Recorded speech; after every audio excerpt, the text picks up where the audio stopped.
just like animal, animal, animal. Opa, bom.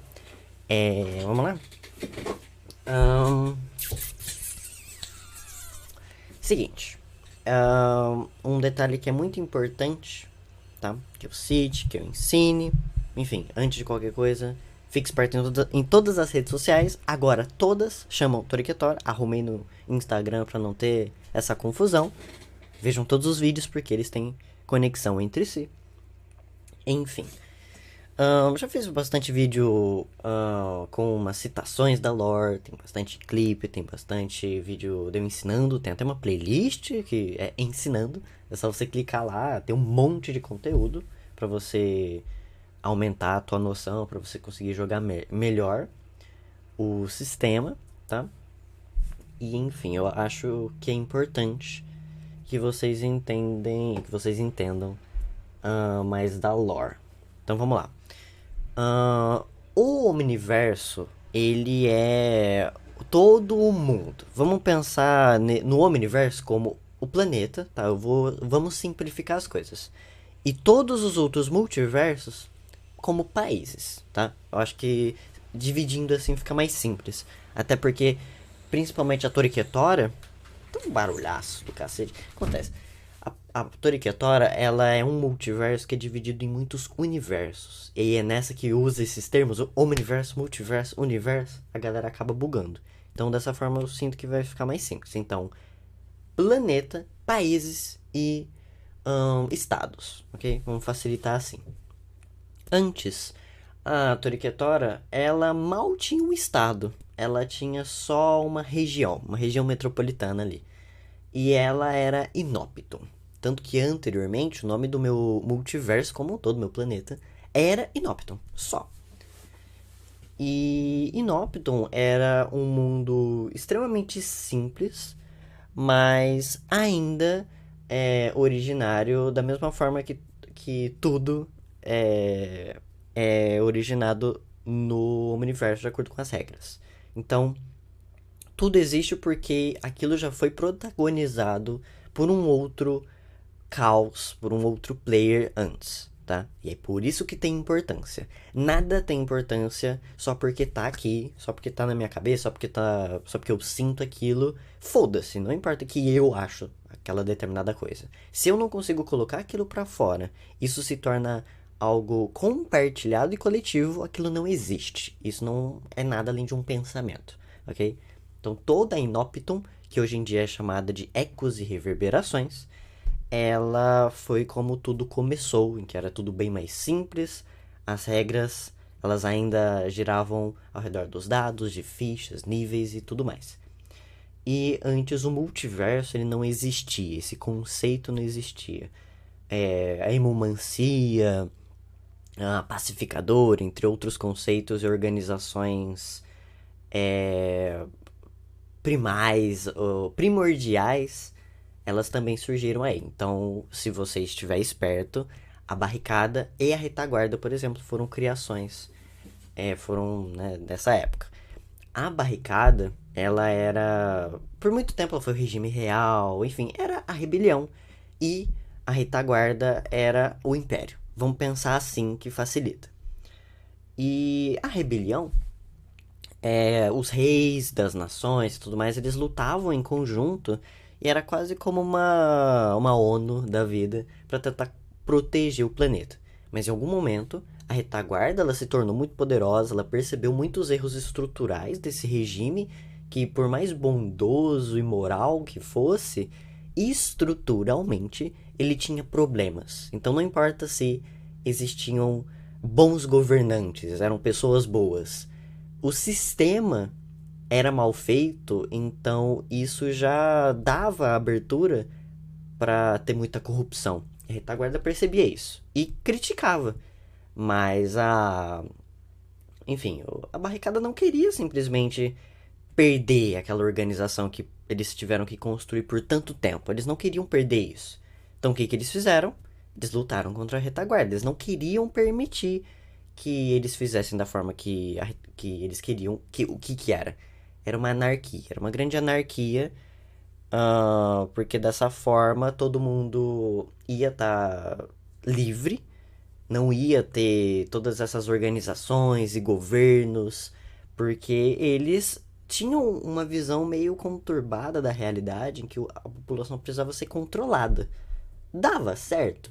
Dava. Só que tinha algumas exceções que começou a se tornar a maioria de pessoas que elas não tinham tanta possibilidade quanto outras, porque, enfim, problemas estruturais clássicos de qualquer sociedade capitalista. E a retaguarda percebia isso e queria destruir com aquilo pela base, mas também de forma agressiva demais, como uma revolução. Eles acreditavam que a guerra era a resposta, porque a guerra ia forçar as pessoas a perceber a merda que estava acontecendo, e elas por conta própria iam se rebelar, e foi o que aconteceu. Muitas pessoas da barricada foram começando a ir para esse lado mais caótico e de liberdade total e tudo mais.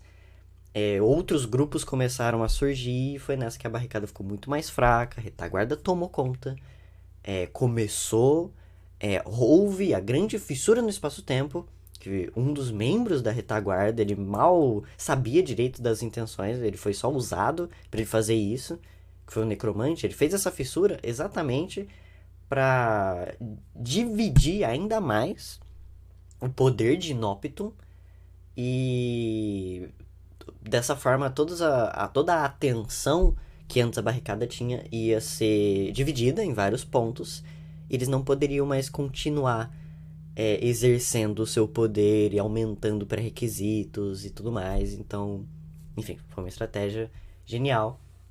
Aí foi nessa que tudo começou. Ainda não houve a criação de um novo espaço-tempo, só de novos estados, tá? Lembrando, país é multiverso, ok? A Tori Ketora, que antes era chamada de Noctum, era um estado e com a fissura no espaço-tempo criaram vários outros. Então, Konoha, foi aí que entrou o universo de LoL, coisa de super-herói e tudo mais, e aí virou doideira. A gente tinha Hora de Aventura, os cacete, e, pois bem, a retaguarda ela continuou agindo, não só em Noctum mais, mas em todos esses outros universos. E foi criada uma grande relação globalizada entre todos eles. De forma que, agora, quem mantinha um controle, de certa forma, da acracia era a retaguarda. E aí foi nessa que criou Senado e outros. E aí, por exemplo, aí sim, finalmente, em uma tentativa de parar o tempo, ou seja, eles não queriam continuar perdendo pessoas e tendo que criar sempre novos arcos, porque sempre o tempo passa, obviamente, e as pessoas morreriam e eles teriam que o tempo todo estar trocando de estratégia e de certa forma eles perderiam muito poder bruto. Então qual foi a ideia deles? Parar o tempo daquela forma e dividir ele em vários pedaços. Dessa forma eles poderiam manter o seu poder em um momento, em um espaço-tempo, e ao mesmo tempo tá somando isso com um outro. E foi nessa que criou o Senado e a linha sagrada. Depois disso, eles perceberam que, puta, a gente vai ter que trocar o arco aqui também. Não podemos, a gente tem que continuar com esse nosso aliado, por exemplo, Fanático, Delegada, entre outros vilões que tem essa intenção de manter a rebelião, hoje em dia o paideísmo, longe, porque eles têm esse ideal controlador de organizar as pessoas novamente por castas, ter o rico, ter o pobre, ter uma organização mais comum, porque dessa forma teria menos guerra. E o método que a retaguarda conseguiu alcançar, que é o da acracia, por mais que seja anárquico e as pessoas possam uma matar a outra de qualquer jeito e as organizações meio que não têm controle e tudo mais, foi criado um bom senso, quase que cultural naquela galera de que, ok, já que tá tudo caótico e ninguém controla e organiza a gente, nós, por conta própria, precisamos fazer isso. E nessa, o povo, ele se desenvolveu. Com certeza, isso não foi parte da estratégia da retaguarda. Foi cagada, foi sem querer, mas deu certo. E o paideísmo, que aí se tornou um outro grupo da rebelião barra regime real, barricada. E esse aqui ainda quer controle. Esse aqui quer uma versão melhor da acracia. Porque sim, ainda dá merda, ainda tem problema, ainda tem corrupção, ainda tem erros nessa estrutura. Melhor do que o anterior, mas ainda tem erros. Enfim. E a retaguarda continua avançando até hoje. Depois da linha sagrada, foi criada a linha profana. Ficaram forte. Puta, beleza, já chegamos no nosso auge. A gente vai ter que trocar de arco? Não. Deixa aqui, para no tempo. A gente vai ter esse recurso para sempre. Perfeito. Cria outro espaço-tempo. Trabalha. Chega num auge, cria um governo, ganha pré-requisitos, cacete. Aí aqui é a linha profana. E aí teve um monte de problemão, ou os próprios caos, que aí entra, né, os players. Porque qual que é a ideia? Esse planeta, que a Torre Ketora é só um mero país, esse planeta, todas as outras nações, eles têm que interagir, eles têm que interferir. Mas o que eles estão conseguindo fazer até hoje? Apenas fortalecer esse império toriquetoriano. Eles não têm uma continuidade, uma estratégia, uma motivação, um plano coordenado entre eles, que no caso é a Lotus, né, que é essa união entre todas as outras nações que não são a Torre Ketora. A ideia é eles conseguir a própria independência, ou deixa a Torre Ketora no canto dela, ou de repente muda ela, porque ela também faz alguns planos colonizadores por aí, enfim. Então, linha profana, ficou forte pra cacete, não queremos trocar o arco pra gente não perder isso aqui, beleza? Para no tempo, cria outro. E a ideia é continuar aumentando recurso infinitamente. E nessa que o tempo está parado, mas as pessoas continuam agindo, linha profana faz acordo com Ecos, que faz acordo com linha sagrada e que interage, interfere, mesmo que indiretamente, no espaço-tempo, sempre o que está sendo desenvolvido na atualidade. No caso, agora é do enforcado. E eles vão continuar nessa, pra sempre, e criando mais apocalipses. Ou seja, destruições de nações que não são aliadas e uma criação de uma fazenda de engenho ali. E como simplesmente um posto de controle e de recurso toriquetoriano e acabou. Isso é um apocalipse. Ou simplesmente usa um caos como gatilho para simplesmente a criação de uma nova história que vai dar pré-requisito pra X personagem, que tendo conexão com tal outro cara que já tá forte pra caralho, por exemplo, da filosofia, é outro espaço-tempo. Esse cara ganhou um pontinho de um cara, porque ele fez uma cagada. Já é o suficiente. Ele só entra em contato com esse cara, cria alguma conexão ali, aquele cara já fica forte, enforcado, já ficou no auge. Perfeito. Troca. E vai ficar nessa. E se ninguém interferir...